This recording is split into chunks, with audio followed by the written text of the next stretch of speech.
ปิดคลิปเปิดว่าพระบาทีพี่น้องเลย เอาแล้วแต่เก่าบอลี่ ซ่องบาลีสะพานบุญเลือพี่น้องเลย โบแมนโอ้ยช่องบอลี่หรอวะตัวนี้โบเป็นช่องบอนิ้วหรอวะบอลี่สะพานบุญเลยบอลี่ใส่บุญบอลี่ใส่บุญเนาะเจ้าไปเบ้าใช้ไม้ของเพิ่นก็ขึ้นมาโลดได้บ่ได้ยากเบ้าใช้ไม้ซื่อโตกันว่าเขียนเนาะเขียนยากเจ้าอย่าไปชดไปชันเลยนะยาวแล้วขึ้นดีได้แบบมันบ่ได้ออกมาจากใจข่อยฮู้จะอยู่ให้บ่ยาวฮะสบายดีด้วยครับงามๆด้วยสบายดีเด้อพี่น้องเด้อสบายดีอีกเช่นนึงพอดีทางนะมาคลิปนี้ทางพอสร้างเพิ่นว่าอยากขอเบิกเงินว่าซั่นขอเบิกเงินก้อนเนาะคือค่าสร้างเฮาคุยกับเราแรกๆนั่นแหละ 16,000 บาทพี่น้องทุนถ่วนเลยเนาะแรกๆพอแล้วว่าต่อก็ได้หรือในใดก็แต่ว่าบ่ได้ต่อบ่ได้หยังแล้วว่า16,000 บาททุนถ่วนก็ให้เราสำนั้นเลยเนาะวันนี้เราพ่ออยากเบิกน้ำเฮาเท่าไหร่ก่อนเอาแต่ 5,000 นี่แหละ 5,000 บาทเนาะก็จะว่ารายจ่ายหลายแน่กับทุกคนก็คองคือกันแล้วก็ทั้งพี่แน่แบ่งกันส่วนหนึ่งก็สิไปซื้ออุปกรณ์มาใส่ในงานนี้แน่มียังขาดเขินอันเกี่ยวกับอันนี้เจ้าเครื่องตัดนี่แหละเครื่องตัดอันนั้นมันสิเว้าเมินนั่นแหละตัวที่ตัดแผ่นเรียบหันเอาแต่ใส่จักรลายก็มันหนักนะมันสิเว้าก็ใช้ได้อยู่ตัวนี้มันหนักตัดใหม่กับปานนี้สิไปตัดตัวนั้นอีกมันนั่นอันนั้นมันโทษแล้วสิเอาไปใส่ตัวนั้นเนาะโดยในงานนี้แหละ 5,000 เนาะเราก็จ้างทั้งเบาสร้างน้อยไม่อย่างได้บัดนี้ได้ฉุกเฉินแท้จังว่าหลายรถเจ้านายบ่ของเจ้ารถโรงพยาบาลแม่โรงพยาบาลรถตำรวจคือกันเนาะมันเริ่มมีแล้วนะรถเจ้าหน้าที่เป็นตะกี้บ่ค่อยเห็นปานใดช่วงนี้จะมีหลายอยู่รถแม่นั่นเริ่มพัฒนาขึ้นหลายแล้วทั้งรถเก๋งทั้งรถจักรทั้งรถตอนอยู่ไทยนี่เห็นแบบนี้ญาติเพิ่นนั่นเด้เพิ่นผิดกฎหมายเด้บางทีก็จังได๋แล้วมันญาติเด้ประชาชนกับตำรวจเนี่ยมันรู้สึกว่าตำนานบ่แห้งแล้วเสียนหม่องเด้แต่ว่าคือคู่มือนี่ก็รถล่างบ่ลี่ก็มีครบหมดแต่ว่าก็ยังตื่นเนาะเพิ่นโบกก็รู้สึกว่ามันบ่สบายใจหั่นน่ะก็บ่ได้มีหยังหรอกในรถในล่างก็มีครบหมดเอกสารภาษียังก็เรียบร้อยเบิดนะประกันภัยแต่ว่ากับรู้สึกว่าบ่อยากคุยนำแต่บางคนมันก็โอเคอยู่อัธยาศัยดีเจ้าหน้าที่ก็ได้แม่นอาบน้ำเลยบางคนก็บ่ม่วนบ่ยัดดอกบ่เบิกเงินบ่เจ้ากะมีบ่เงินใช้บ่อีหลีถามอีหลียังเท่าไหร่ยัง15,000จ้างโอ้ยลูกล่ะจ้างกันยังเงิน5,000กีบจ้างอยากได้ยังเป็นพิเศษอันนี้บอกง่ายดูบ่ได้มีหรอว่าเติมเงินจังมื้อจังเติมเท่านึงเดือนเฮาเติมเป็นเดือนนึงอันเล่นนี่เติมเป็นเดือนเลยบ่ใช้โทรศัพท์นะอันใช่ดีอยู่บ่ได้ประมาณทุ่งเสือครับอันนั้นใช่ดีอยู่บ่ดีแล้วไปตีไปมันชิบดีจนน้องนิ้วนี่เลยเบ็ดไงบ่เหลือ29%นึงให้ได้บอลลี่ขึ้นมาได้หั่นน่ะสมแล้วว่าอยู่เห็นบ่ไปแล้วเบิ่งใช่เห็นบ่เพิ่นคนมาใส่เห็นปลอกปักรถนี่เห็นบ่บอลนิ้วก็บอลยาวบ่เห็นเลยเนาะเห็นอยู่เคยเห็นมันของข่อยมันเลื่อนไปก็เห็นของมอลี่แหละเห็นของเจ้า เด้บ่ยาวตัวนี้โป้ใช่เว้นพี่ลึกโอ้ติดโต เราเห็นบอกว่านี่ ยังเลื่อนไปเบิ่งจังหน่อยก่อนอ่า แล้วบอกว่าเกิด ยมนะเสือ เนี่ย นอนอยู่บักเตอเขาต้องไปกินแต่ตม หาแนวมายัดแม่ขันอยากให้มันขันอยากให้มันขึ้นฟีดนะ แม่งข้ามมันนี่นะแม่น่ะ โอ้ยอย่าครบมันฮะมันครบปากเจ้าได้ โอ้ย มันจะครบปากเพิ่นเออ ว่าวิน อันนี้ก็เป็นมือใหม่ได้พี่น้องล้าน900,000 2ล้านซะใช่ดี แพงกว่าโทรศัพท์เก่าเขาอีก ใช่ดี Samsung A07 โอเคอยู่น้องเพิ่นนี่จ้ะ เมื่อกี้ปนิวใส่หน่วยบ่ฮอดล้านกว่า ใช่ครับ โดยแต่บอลนิ้วเดี๋ยวเราดีกันแหละ ขออนุญาตแม้นมันก็คือกันอะไรตะกี้ข่อยก็ใช่ห้องเตกบ่ได้นี่เนาะขออนุญาตได้พอเด้อ จะ เบิ่งได้อยู่บ่ ได้ โอ้เงินเราโอ้ยซ่อนเงินเมียตัวนี่โอ้พ่อวันนี้บ่ได้บ่ผ่าน คนโทรศัพท์ป้าไว้จังหันแหละ อ้า มังเบิด บ่ เบิดแบตเบิดหยังกะ ปอซ่อนเงิน1,000พี่น้องเอ้ยโอ้ ได้เด้อจ้า เรียบร้อย1,000กีบดอกแล้วก็ได้พอให้มันเป็นควันโทรศัพท์โอ้เรามีแต่กี่ฝุ่น เนี่ยเลย โทรศัพท์สร้างให้พอรุ่นใดอันนี้พอกล้องแก้งมันก็แตกไปเลยเนาะ แตกแล้วหลายเถื่อตก 3 ปีแล้ว อืม เอาเบิ่งนิดหน่อยมันก็เลื่อน ทั้ง ไป หนึ่ง ทาง ก ไม้ อยทั้งหนึ่งจีบัดนี่ เลื่อนไปทางไม้เบิ่งนิดหน่อยเบิ่งบ่ได้กด แตกไปแล้วพี่น้องทั้งหน้าทั้งหลังโทรศัพท์พอแล้วก็มีเงินอยู่1,000 ทั้งหนึ่งแมวเห็ดบัดทั้งหนึ่งเอาไป แห้ง จี ไปแล้วเปิดน้ำขึ้น ขออนุญาตเด้อ วันนี้ผัดปล่อยทั้งหนึ่งตัวไปจีกินเลย เลข6ตัวนี่เต็มเลยนี่2080116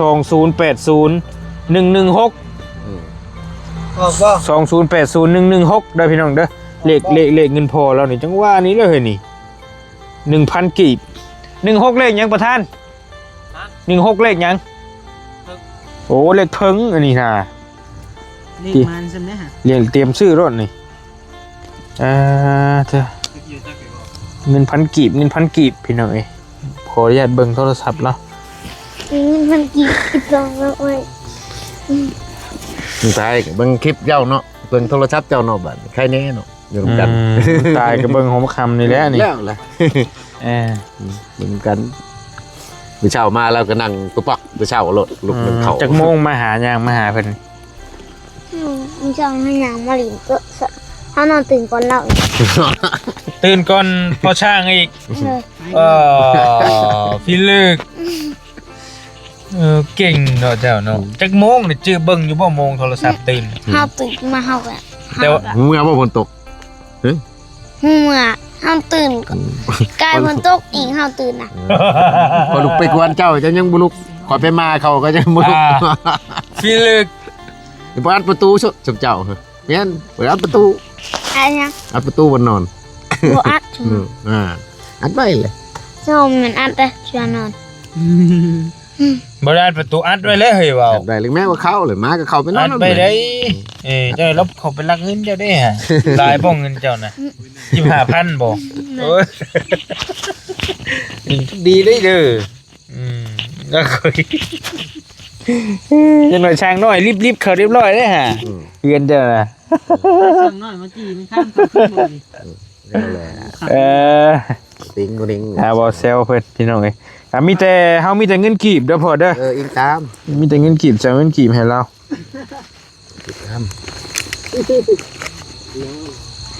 ใช่ค่ะบุญทวีโอเค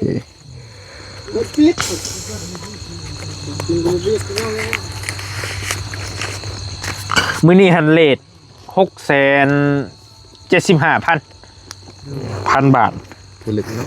แม่น675,000วันนี้เป็นเลขมาสดๆอยู่มื้อนี้ก็ได้เป็นเลขมาอยู่บ่ได้เติมน้ำมัน แล้วเหงาไปปะ 675,000คูณ5พอดี3 ล้าน3 ล้าน3 แสน 75,000เนาะพอเราเบิก5,000แล้วก็สิเอาให้เรา3ล้านปลายๆมันคือเปถ้ากระติบนี่มีแต่พอนับเบิ่งก่อนจะครบบ่ครบก็เบิ่งน้ำกันนี่แหละเสียงเพลงกันเนาะ 4 5 6 7 8 9 10โอเค เปิดยังตุตอนนี้ผมเปิดยังตุ 3 4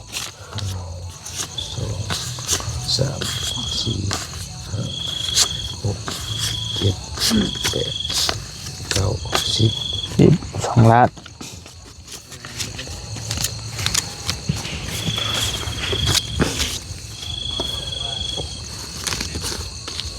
ตัวนี้คือหนาใช่ไหม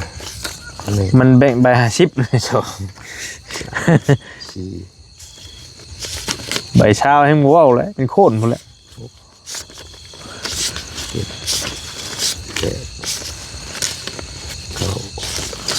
3 ล้านเนาะยังเหลือมันกันนะ375,000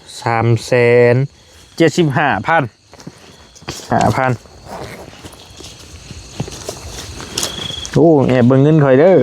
บ่ได้เด้ออันที่เงินในกระเป๋าบ่ได้มีเงินอ้ายดอกเงินเจ้าทั้งนั้นแหละเอาไว้ช่วยเจ้าใส่กันแยกไว้ต่างหากเขียนชื่อไว้พร้อมนี่ใส่ฟ้าบุญทวีหักไว้คาช่างนี่แหล้วอย่ามันหลง มันข้ามเห็นแล้วกันทางนายไปจีกินตึงเดี๋ยวเลยมันข้าม มันกระดูดคือกันเนาะไม่เขาบอกใช้ตู้คือกัน ดูดบ่ เข่ากัน ใส่เมเล็กตัวดูดมันนะอันทางอ้ายลืมบอกทางอ้ายเพิ่นเมื่อยเพิ่นพักผ่อนแล้วพี่น้องบุญทวีบ่เป็นหยังเนาะบื้นน้องมันตื่นนะตื่นเฮ็ดเวียกยาเพิ่นแล้ว เข่ามัดเข่าเนี่ย 1 2 3 4เฮาตื้มให้เป็น400,000เลยเด้อพอเด้อเอาให้พอเลยโดยบ่เป็นหยัง ดีมีแห้ง ตื้มให้เลยตื้มให้มันเป็น400,000 ผมโฟผมใช้ต้องคุณทวี โดยอันนี้คือจำนวนเงิน 5,000 บาทเนาะวันนี้ก็ยังเหลืออยู่ 11,000 บาทหรือว่า 10,000 เนาะจ่ายเราไปแล้ว 5,000 พี่น้องเอ้ยอันนี้ก็พอเราเบิก นี่แล้ว เบิกใช้เบิกจ่ายก็บอกกันได้บ่เป็นหยังเนาะเพราะว่ามีแนวใช้ในใจก็ว่ากันแต่ว่าเรื่องอาหารการกินเฮาก็บ่ได้ให้เรายากดอกก็หามาสู่กินเรื่อยอยู่แต่ว่าช่วงเช้านี่ก็ให้เราหากินเองนะบริซื้อไข่ซื้อปลากระป๋องมาไว้ให้อยู่ ปกติ บะคำเพิ่นก็มื้อแรกๆกับอาหารเป็นข้ามมาขัวอยู่กินย่างว่าเราขวบเกี่ยวอยู่ว้ายว่ะ แซ่บแล้วกินข้าวกับช่าง จักสิหาหยังเราก็ได้บ่ติแล้วบ่มีแนวกินพี่น้องเอ้ยมันลืมปลากระป๋องก็ลืมเอามาให้เฮาช่างเพิ่นนึกบ่ทันเด้ขูบเขียบอยู่ มีก็พอได้กินอยู่ปลากระป๋องก็ยังอยู่กินแกง กินหลายก็เบื่ออาหารแนวเก่าๆก็ได้ พอกินอยู่ได้แซ่บคือกันอยู่ เฮ็ดงานเมื่อยเนาะ มันยังกระแซ่บอยู่ เฮ็ดงานเมื่อยนี่อยู่พี่น้องเอ้ยตะกี้เห็น หลักๆก็เป็นต้นแรงกับมื้อเที่ยงนั่นแหละ โดย มื้อเช้าใครอยู่ โดยบ่อยากไปเลยเนาะ อันนั้นเบาแน่นเมานิ้วบ่ โดยลืมชื่อเลย เพิ่นเอาขนมมา อืม บ่ยันมันสิเว้าคัดกับน้องเด้เพราะว่ามันจะเป็นชายเดียวกันเอาขนมมายังบ่หมดเช้านำทั้งนั้นก็โอ้ลูกมากเสื้อขนม เสือดขนม บุญหน่อไม้ ว่าขอบใจเพิ่นอีกเทื่อนึง เจ้ามื้อนี้ก็ได้ลาบชิ้น ขอบใจ น้องนิ้วว่าซั่น โอ้ย แซ่บหลายพี่น้องเอ้ย ขอบใจนำเพิ่นแหละ นอนดิ อยากนอนเลยเอาเลย มื้อนั้นมีแต่ว่าช่างนอนดึกว่ะเจ้าก็นอนหัวแรง ตื่นเช้าก็บ่ติแหละนี่ตื่นเช้าโพด บ่ได้นอนเว้นอีก อืม เพิ่นมาช่องเบิ่งค่อยฮู้แล้วว่าค่อยเฮ็ดกะติดักแล้ว คงค่อยลุกแต่ 3:00 นบ่ลุกมาก็ก็ยัง นอนให้อิ่มแน่หาไม่บ่เช้าปานนั้นก็ได้ จัก7 โมง 8 โมงซะเนาะ บ่ช่วยโพดอันนั้นก็ได้ อันนี้มันตื่นแต่ตี3ตี4ผู้ว่าตีชามได้พอช่างเราตื่นน่ะ มาก็ ไปพูดเจ้า มาทางนี้ก็บ่คนลุกมาพี่ผู้จักแหละทางน่ะ มั หิวน้ำหิวในก็แกะคนน่ะปืนมาช่องอ้าวว่าเพิ่น อยากเห็นบรรยากาศตอนเช้าเลยเนาะเห็นเจ้าเทศเวียกเฮ็ดงานเด้ ดุ จุ้งชิงอยู่นี่ ให้พี่น้องเพิ่นแต่สิมักพี่น้องเอ้ยติดตามชีวิตน้องสายฟ้านี่ ชิเมื่อแล้ว บอกกับไผน่ะ เอากับประตูน พอดีแล้วอันนั้นสร้างอันนั้นก็คันว่าเฮาถ่าแล้วนี่ป้าเจ้าเห็นบ่เชื่อข่อยบ่ โดยยังบ่แล้วอยู่ครับ บ่ยาวว่าคือสิบ่เฮิงได้ติป้าเคยว่า ย่อเอากะกรรมกรสมบูรณ์ให้นี่บ่โดนอันนี้ก็ได้อยู่โมเมนต์บ่ได้ยนต์เพิ่นครับเพิ่นยอม ตามเพลงเพิ่น ตามเพลงเพิ่น อันบ่แม่นเฮาเว้าสร้างอีกชุดหนึงที่เฮาเคยใช้แหละเพิ่นไปเฮ็ดเวียกอีกนำทีมงานเฮานี่แหละอยู่พลานตอนนี้แต่แรกว่าสิถ่าเล่าหั่นน่ะหมู่ว่าถ่าแล้วว่าคิดไปคิดมาบ่ไหวดอกอย่ามันดนก็เลยว่า เป็นหมดอ่ะ ก็เลยว่าไปหาขึ้นนึกเห็นพ่อแล้วนี่แล้วว่าเคยใช้กันเว้ากันง่ายก็เลยว่าเอาหาแล้วผมบ่ยาว่าถ่าพุ่นก็ได้บ่เป็นหยังบ่ปลาเท่าปานนี้ยังบ่มาอยู่ก็ชั้นไม้นี่กองเต็มอยู่นี่แล้วนี่บ่ทันเฮ็ดหยังซะอันนี้เฮาบ่ได้เร่งดอกแล้วแต่พอตามเฮ็ดตามกำลังพอหั่นแหละคอยเฮ็ดไปให้มันอันนั้นแน่ นั่นก็ตัวแรงหรือว่าว่างๆบ่มีเวียกก็เตะคุด จะบ่รู้ว่านั่นบ่ใช่ขอโทษซะ เต็มเบ๊กแม็กเต็มเบ๊กเลยยามเฮาบ่อยู่ติเจ้าสร้าง บ่เจ้าออกมาชี้แจงได้ว่าเจ้าบ่ได้เว้าเจ้าบ่ได้เว้าบ่เจ้าบ่ได้เว้าบ่ต้องอัดคลิปเลยมือ อันคลิปชี้แจงบ่ขอโทษมีแต่เจ้าถามเลยว่า ยังไงมุ่งไว้เลยเนาะฝนกระตกห้องน้ำก็บ่มีเนาะแล่นเข้าป่าเลยเนาะ เจ้าถามเลยว่าอันเจ้าคิดว่าจะได้สิบ่ยาวสร้างเลยว่าเราเอาเล่าหรือว่าเอาไผว่าเรียกเตเจ้าเด้อบ่ดี เรียกเตหมู บ่ข่อยก็บ่ได้บ่นั่นนี่นะข่อยเขาเว้านั่นนี่บ่ได้ข่อยคัดค้านนั่นนี่ ปั๊บมักสิ ปิดไมค์แล้วปิดลำโพงแล้ว ใส่สากไปครับแล้วสาก ก็ยาแล้วมีแต่นั่นแหล้วพอกันนั่นก็จังว่ากันมีแต่บื้นพอ ตามหน้าเวียกต่อตะปูนี่แหละไอ้อันนั้นบอก ตะปูอีกเด้นี่เนาะ เจ้าอันนี้แหละออกไปซื้อ ล็อกข้างหน้าก่อนเลยซื้อมาหรอ บ่ได้อย่าเราจะใช้แต่เช้าด้วยซะ เอาเงินให้เข้าจะซื้อให้ ตะปูยังพออยากได้ ปู10กับตะปู8นั่นแหละตะปู6ตอกแผ่นโซล่าตะปู4เซนจำนี้นะตะปูตอกสังกะสี ให้เราแป้งรถเมียนเที่ยวซะ ตัวนี้เลย ไอ้ ไปแปลงได้แต่ ย่างละจักโลเฮาก็ จานละช่องโตตะปูหน่อยกับเอาโลเลย มีแต่คันพอลกขออนุญาตเอาพอเอาเงินเน้นเอาพอซื้อก่อนเด้อ แม่นบ่เป็น มาแล้วเฮาจังสิเอาคืนให้ เจ้าบ่เป็น พอจดไปก็ได้ แม่น บ่มีปัญหาแต่พอบอกเฮาว่าเบิดเท่าใดนะ มันนั่น ซื้อก่อนเด้อ ไปเอาในห้างเท่านี้นะ ได้เพราะว่าเพื่อเฮามาเฮาก็ได้ แม่นนั่นแหละ มีหยังก็จัดการแล้วก็จดไว้รถบอกว่ารถ ลังเทื่อคือมื่นคือข่อยเว้าอ่ะกรรมกรมาซอยแหละพอแอมแล้วให้แลบแล้วนะตัวน่ะแอมแล้วเฮาจึงสิเร่งข่าวหรือหยังแหละวันนี้เฮาสิคอยเฮ็ดเองเฮา เดี๋ยวคนมาอีกบ่ เขาอยากมาสมัครแต่ว่าจักเขาสิเฮ็ดทำเฮาได้ซำใดนะเฮาก็เบิ่งเขาก่อนเฮาว่าให้แต่มื้อละแสนการเฮ็ดได้พอได้ช่วยเพราะว่ามันก็อยากแอมแผ่นนี่มันก็อยากละเอียดแน่นะเฮาก็อยากให้เฮ็ดพอแต่ว่าบิดมือมันก็บ่คักว่าเฮ็ดอยู่ใช้กัน เราเห็นน้ำบ่ได้ ยันผู้นี้ย่อแผ่นย่อไปย่อมาอะไรยัน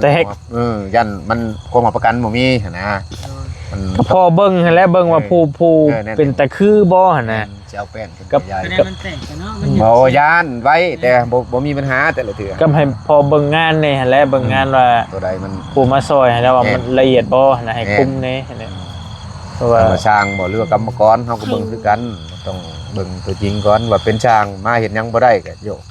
ก็บ่ถึกทั้งมวลแหละก็คือเอาไปนำอยู่พุ่นทันเขาเฮ็ดนำได้อยู่งานปูนก็เขาเก่งงานใหม่ก็ได้อยู่แต่ว่าเขาค้าเขายังมันยากครอบครัวเขาก็อยากบืนมาซอยอยู่เขาเนี่ยซำนี้ก็ว่าสบายโอเคอยู่คอยเฮ็ดก็คันบ่ได้เร่งพอเท่าใด บ่ได้เร่งดอกเฮาน่ะสบายมากแนวใดก็ได้ แต่ว่าคำว่าพออยากแล้วไว้พออยากหาคนมาพออยากพาไป ผื่อได้มีทั้งอื่นก็จังว่ากัน พาจะเฮ็ดตัวนี้แล้วว่างานตัวของน้ำของในตัวเฮา อืม ใครวะเลย อืม นี่วาง วางก่อนเอาบอกอัดกับความเสียงไปว่าบัดแล้วสิโทรกลับจะดอกก็ว่าเวียกอยู่ อืม แคนชนะคนบุรีวะ เจ้าเดี๋ยวก็คือน้องพันธุ์เลยเพราะว่ามักนั่นนะ งามเด้คอยเบิ่งก็ว่าครับ งาม สี งามครับ มักสีนั่นน่ะ นอน สีสปอร์ตดีนะ ได้สีสปอร์ต ฮะ เป็นสีสปอร์ตได้สีคนบุรี บอกว่ามันแบบสปอร์ตเนาะคือแบบรู้แจ้งนะ สีสปอร์ต เห็นเลย เอ้า เห็นยังบัด เอ้า เช็ด เอ้า ยังมันเรียบร้อย ดอกชื่อ ประโยคตายเรียบร้อย กินเฉย ลิ้น ยังอยู่บ่อาหารมันน่ะ ยัง ปีนี่นะ ของเล็กแมวบ่ ลิ้มปงหมอ อุ้ยยาวเบิ่งไหม กูเห็นเห็นไก่อ๋อต้องมีมาเฮงดีเนาะ ชั่วโมง600 มามีแต่นั่นแหละพอไปพักผ่อนแล้วก็ได้ นะขอบ เด้ ใจ อ ห ขอ ลา บ ย ใจได้หลายพอขอบใจได้หลายมิเดี๋ยวเฮาสิให้น้องเพิ่นขอบใจผู้ใหญ่ใจะดีเพิ่นบัดนี้แล้วก็สิได้นั่นแหละจังว่ากันพอไปพักผ่อนแล้วเนาะมึงหมอข้าง โดยไปยับไปหน่อยหนึงฮะยับไปหน่อยหนึงโอเคไป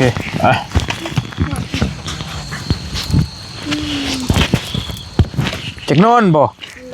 นอนแท้บ่ไม่เป็นลักลิ้นโทรศัพท์ไปแจ้งนี่บ่เอ้ยลิ้นทำได้โทรศัพท์ฮะลิ้นพอประมาณเด้อคือไอ้บอกหั่นเด้อ8 โเออมงเมื่อคืนนอน8 โมง แต่อ้ายตีช้ามาให้เพื่อนสินอนเอาลิ้นโทรศัพท์ ตรงนั้นตีดาบสีทั้งตอบด้วย ตอบกันว่าช่วงไหนช่วงหนึงเรานี่แต่ว่าตี 1 ตี 2นี่สบายว่างเลยช่วงน่ะพี่น้องเอ้ยบาลีฮะช่วงนั้นคือว่างเลยชุดแหละ ตอบได้วัดก่อน ตี 1 ตี 2นะแม่นกันช่วง11 12โมงกลางเว้นนี่ก็บ่อยากปานใดและเรื่องว่างกลางคืน โมงเฮงแล้วเลย อันลูกเจ้าบ่ได้สอนเลยเดี๋ยวว่า ฮะมันก็หยอกลบไปลบมาอยู่หั่นแหล้วมันก็ลิ้นตามเพลงเพิ่นนั่นแหละยามมื้อคืนบ่ ยามเบ็ดยามนอน ยามนอนก็บ่ได้หยอกจุนายจะมันอยากหยอกแม่มัน ลูกข่อยตื่นมาตอนเช้า7 โมงแล้วมันใส่แล้วป่ะ โยมแล้วบ่ แม่มันบ่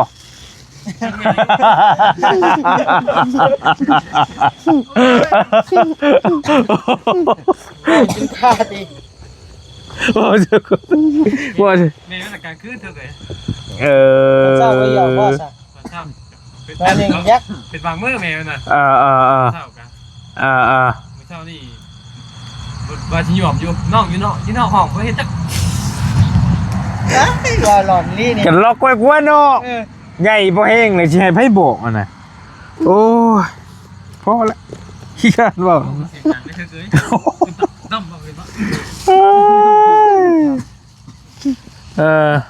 ยิ้มหวาน นี่บ่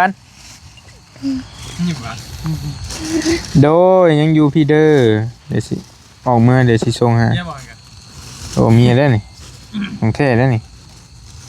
แป๊บหนึงถ้าเจ้าบ่พาบ่อีหลีข่อยเกรงใจได้ข่อยคนขี้เกรงใจได้อีหลี ดีบ่ อีหลีก็ยันว่าพาออกมาก่อนยังท่าข่อย เอาไป นะ ใช้เดี๋ยวนี้เมียก็บ่ได้มีคือเจ้าเนาะ แต่ผู้มีเมียพุ่นเลย ยาดอกอันนั้นฮะเมียป้าแล้ว ผู้มีเมียพุ่นแล้วนี่บ่เป็นหยังได้อยู่ข่อยเมื่อแหล้วบ่ เลือดวันนิ้วแห้งเนาะ เมื่อคืนนี่ยางหัว หัวบ่ ดิ โทรบอกครับ บ่มันมีนาเติมอยู่เขาแถมมาให้นะเสียบเขาที่จุดบุรี บอลได้นะพอบอลได้จังหัว มันค่อยๆซึมนะไปเติมอยู่ดงเฮนฮัทอยู่ริมาดฮัท ก็ มันบริษัทหัวเฮงหรอกมันมีที่เติมพอดีอยู่เพราะว่าเขาแถมมาให้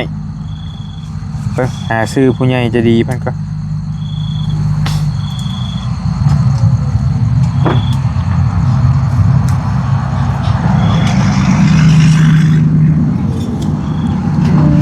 กินได้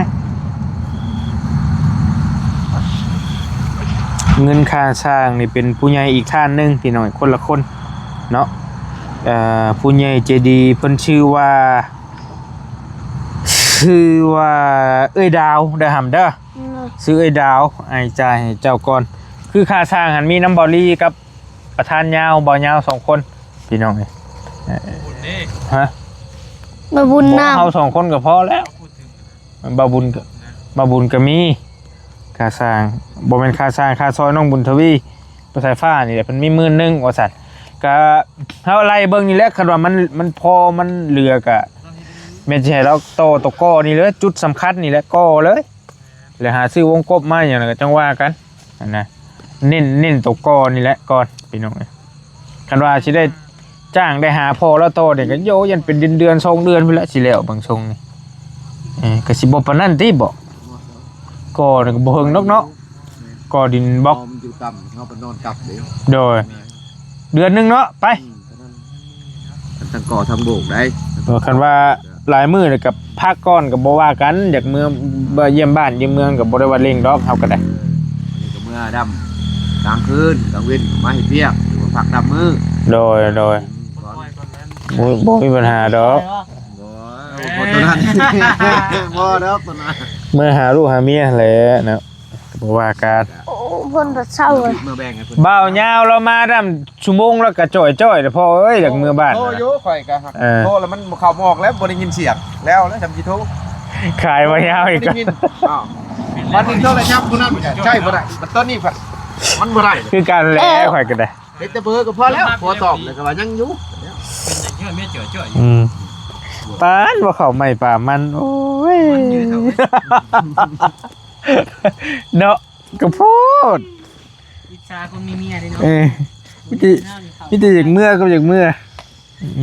บ่ยันเมียเราหายมึงนะ จะคือหัวยันเมียเราให้ฮะเอาเงยหน้าขึ้นบ่ เอาดีๆได้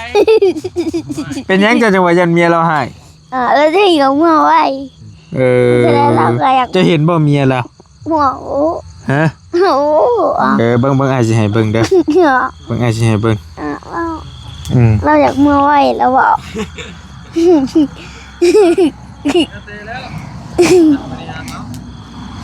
ป้าอย่าคิด เบิ่งอาจสิให้เจะเบิ่งได้หำเด้อ เบิ่งไปได้ดิ เบิ่งเมียบ่ยาวเบิ่งแป๊บหนึงเด้อ คือมี อ้าวในคลิปเจ้านี่แล้วโอ้ยจะไปคิดไปทุกทีแม่ ปุ๋ยเห็น สิให้เจ้าเบิ้งนี่ใจผ้านี่นี่เมียเรานี่งามบ่ เลย เบิ้งกะคักก่อน เลย งามบ่ เลย เบิ้งจับดีเบิ้งเมียบ่ยาวพี่งามบ่ เลย เมียแฮงนักกูนี่หำเว้ย งามบ่ โอ้ยหลายเท่า น้ำหนักกันยังน้ำหนักบ่ โอ้น้ำหนักก็หลายเมียแฮงงามกูเมียเราหลายเท่าเด้อให้เจ้าเห็นเมียเห็นเด้อ บ่สัญญาณ ฮะ แห่งสัญญาณของ แพงมาอยู่เงิน ว่ายอกเว้ย สัญญาณบ่แห้ง อ้าวว่าจะมีตัวเอง ว่ายอกไปซะแล้วพอมีแนวว่าโอเคเด้อมีแต่อ้ายให้เจ้านบมือของมกขอบใจเด้อฮัมเด้อผู้ใหญ่ใจดีเพิ่นชื่อว่าเอ้ยดาวเพิ่นเป็นคนนครพนมแต่ว่าเพิ่นไปอยู่เยอรมันประเทศเยอรมันเพิ่นเห็นแล้วเพิ่นฝากเงินมาซอยเจ้าใน 10,000 บาทอ้ายก็เลยเก็บไว้เงินส่วนนี้ไว้เป็นค่าสร้างเนาะผู้ใหญ่ใจดีซอยน้องสายฟ้าบุญทวีนี่หลายคนแฮงพี่น้องเอ้ยทางบริผู้เล็กผู้น้อยเนาะทั้งแฟนเพจก็หลายทาง YouTube ก็หลายเนาะผู้ละเล็กผู้ละน้อยพี่น้องเอ้ยเนาะบริจ่ายไปแล้ว3 ล้านกับ400,000 กีบหรือว่าเป็นจำนวนเงิน 5,000 บาทนะมันบ่พอเล็กน้อยบริก็เลยตื่มให้เราเป็น3 ล้าน 400,000ซะอยู่ว่า 5,000 บาทนั่นแหละยังเหลืออยู่ 11,000 บาทนี่เหลืออยู่ 11,000เด้อพี่น้องเด้อเนาะเอาหันหน้ามานมมือขึ้นขอบบุญขอบคุณเด้อ ขอบคุณเด้อ เอ้ยดาว ดาว ให้เจ้าอยู่ดีมีแฮง เจ้าอยู่ดีมี ให้โชคให้มาน ให้โชคให้มา ให้ร่ำให้รวย ให้ร่ำให้รวย ปรารถนาสิ่งใด ปรารถนาสิ่งใด ให้เจ้าได้สิ่งนั้น ให้เจ้าได้สิ่งนั้น สมความปรารถนา ความปรารถนา อย่าเจ็บอย่าจน อย่าเจ็บอย่าจน อย่าคัดอย่าคลอง คัดอย่าคอง ขึ้นเหนือล่องใต้ ขึ้นเหนือลง องใจ ให้มีแต่คนหาคนแพง มีคนหักคนแพง ร่ำรวยอยู่ดีมีแฮง หาหน่อยมีแฮง สาธุเด้อโอเคนอนบ่บัดนี้ จังนอนพละ ฮะ จังนอน จังหน่อยหานบัดจบคลิปแล้วมันว่าจังหน่อย บ่เหงาบ่ถ่าย จักเว้าแบบใด บ่เหงาบ่ถ่ายเฮาก็บ่นอน บ่ยาวบ่ถ่ายเจ้าก็บ่นอนอยากให้บ่ยาวถ่ายคลิปบ่เอาแล้วเราพอแล้วน่ะให้อ้ายพี่ถ่าย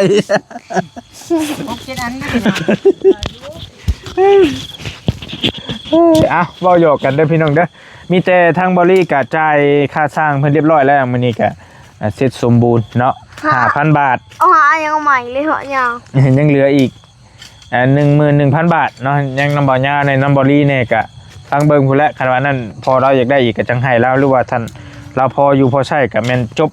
หลังคาแล้วพุ่นละบาทเดียวจังให้เราเนาะเอาขอขอบใจเด้อน้องมือขึ้นเอ้ยดาวเนาะเพิ่นอยู่ทางเยอรมันเพิ่นเป็นคนไทยเฮานี่แหละอยู่จังหวัดนครพนมแต่ว่าไปอยู่พุทธว่าซั่นเนาะเอาให้เอ้ยดาวอยู่ดีมีแฮงให้โชคให้มานให้ร่ำให้รวยขึ้นเหนือล่องใต้ให้มีแต่คนหักคนแพงเด้อเจ้าเฮ็ดงานหรือว่าธุรกิจหยังอยู่ก็ให้เจ้าเจริญรุ่งเรืองให้ร่ำรวยๆเฮงๆปังๆยิ่งๆขึ้นไปเด้อเอ้ยดาวเด้อเนาะร่ำรวยอยู่ดีมีแฮงโชคมาร่ำรวยสาธุไปสำหรับคลิปนี้ทางบริกับน้องสายฟ้าขอโตวลาพี่และน้องไปก่อนเนาะโชคมาร่ำรวยอยู่ดีมีแฮงพี่น้องบ๊ายบายเจอกันใหม่เนาะ